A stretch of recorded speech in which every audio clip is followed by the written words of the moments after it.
Hello everyone and welcome to The Vortex, where lies and falsehoods are trapped and exposed. I'm Michael Voris. We don't need anyone to tell us the truth. We know the truth. What we need is for faithful Catholics to stand up and say, no, that's wrong. That's not the truth.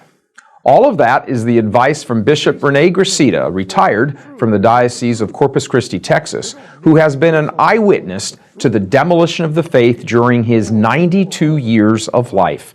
His Excellency insists that we have more than enough people in the Church, he singles out Cardinal Raymond Burke, for example, telling us what the truth is. But the missing ingredient is lay people standing up and calling out leaders who are teaching wrong-headed notions. Last Christmas, Bishop Gracida sat down with our church militant crew and spoke on camera for almost 3 hours about the challenges facing the faithful, potential solutions to the current catastrophe, and reflected in depth on how we arrived at this point. All this week, The Vortex will be bringing you portions of that interview, the complete version of which can be seen by signing up for a 15-day free trial to become a premium member. We invite you to take the time to listen to His Excellency and carefully consider what he is saying. Rarely does a bishop speak as publicly and directly as this. God love you. Do you think there needs to be more effort on the part of faithful Catholics, mostly laity, to keep pointing out, this isn't Catholic, this is going wrong, the education isn't there, there's too many problems in seminary, whatever all of the issues are? I'll put it negatively. If they don't do it, the Church is doomed. I've said over again that one of the greatest gifts that John Henry Cardinal Newman gave to my education was when he wrote in the historical tract about the Arian controversy in the 4th century. And Cardinal Newman said that there was a moment in the 4th century when the majority of bishops were either Arian or semi-Arian, and if it wasn't for the Pope and Athanasius, the Church would have been ruined. But the Pope and Athanasius enabled at the Council of Nicaea to clearly define the nature of Christ as divine, and that saved the Church from total heresy. So it was the census. He wrote that the laity would not hear of the heresy. And in the churches, when an Arian priest or bishop would preach that Jesus Christ was not divine, they would rise up and walk out of the church, or they would shout and create a disturbance in the church. They would shout down the homilist. No, it's not true, you're wrong. So it was the sensus fidelium expressed verbally out loud by the faithful in the 4th century that enabled the Pope and Athanasius to save the Church from the majority of bishops. That's what Newman says. Newman says the majority of bishops were either Arian heretics or semi-Arian heretics. That's mind-boggling. Sure. To think that the majority of the shepherds of the Church would be heretics or heretics that's in a semi-heresy is mind-boggling. But that's where we are now. I don't know if it's the majority, but too many bishops have bought into, like, the heresy of the Casper heresy. What is the Casper heresy? The Casper heresy is that the essential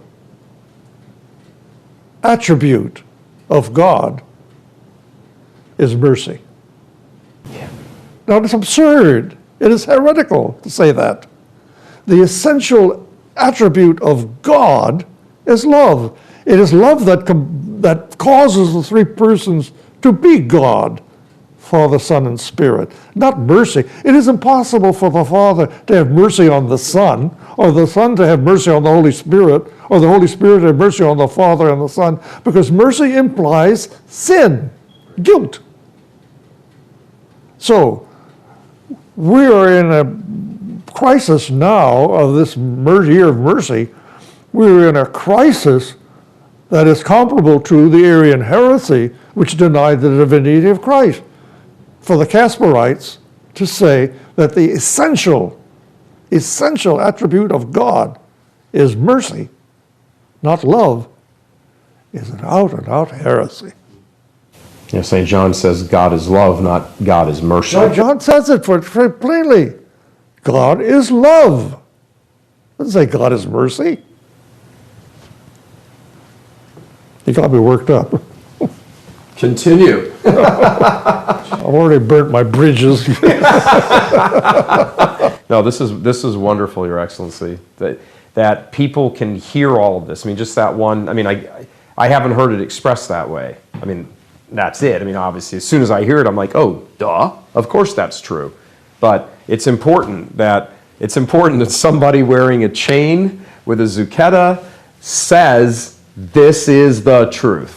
So people can hear this. It's even more important than someone saying this is the truth. We have people saying that. Cardinal Burke, for example. We have people, and Cardinal Pell. They're saying the truth. What's more important at the present moment, in the context of what we were just talking about, is for people in the pew to say, no, that's not true. It's more important for people in the pew to rise up and say in print, in letters, in phone calls, in email, in person, in interviews. It's more important for the laity to say, no, that is not true, than it is for someone like a Burke or a Pell to say this is the truth. The truth, we know what the truth is. It is in the magisterial teachings of Benedict and John Paul II and the preceding popes, Leo XIII, Pius X. These popes have spoken the truth. We know the truth. We don't need to hear someone tell us the truth.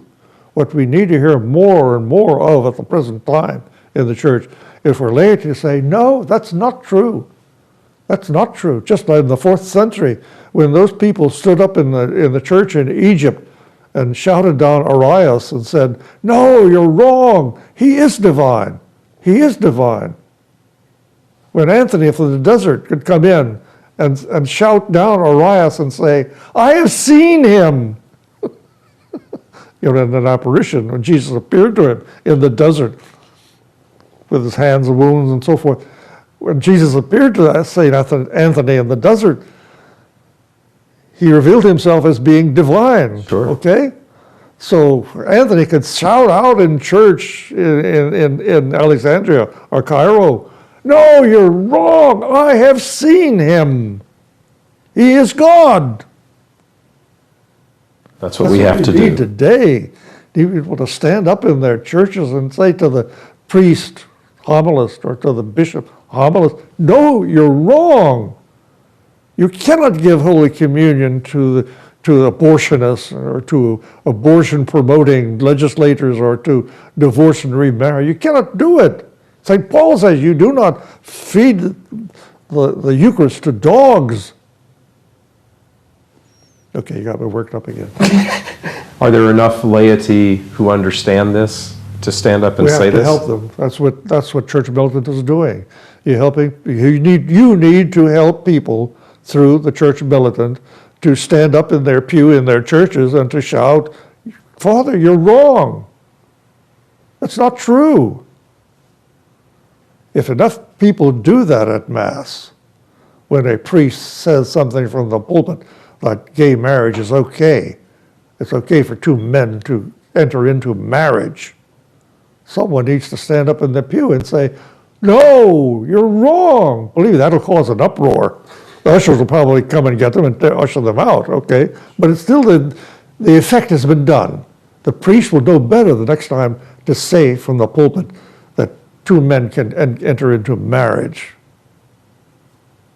He'll be apprehensive, be afraid that someone else will stand up and say, no, you're wrong. What is the single most important thing now? You may have just answered the question, but what is the single most important thing now on a natural level that faithful laity can do, can engage in? I just told you. Challenge. Resist? Do they need to resist? Right now, they're suffering in silence, but they need to object. The laity, the sensus fidelium is that common sense among the laity who have accepted the magisterial teaching of the church, which is the foundation of their faith. Having accepted that, when they hear something which is contradictory to the magisterial teaching of the church, the sensus fidelium is an impulse which causes them to speak out and say, no, that is not true. Don't say that. You can't say that. Stop. That's the sensus fidelium in action. Not to sit and suffer in silence. Gee, that's crazy. That's weird. That's wrong. Speak up. Speak up. Resist. Okay. Object. Object. Getting ready to buy or sell a home? Do you want to help support pro-life organizations? Then you need Real Estate for Life. Their experienced team of professional agents is ready to help you in every step of your journey, whether you are buying, selling, or both, and anywhere in the world.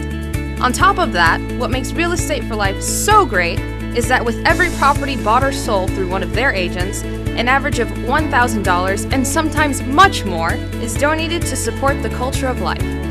Get a top-notch real estate agent and support pro-life causes at the same time. Don't wait any longer. Go to realestateforlife.org to learn more.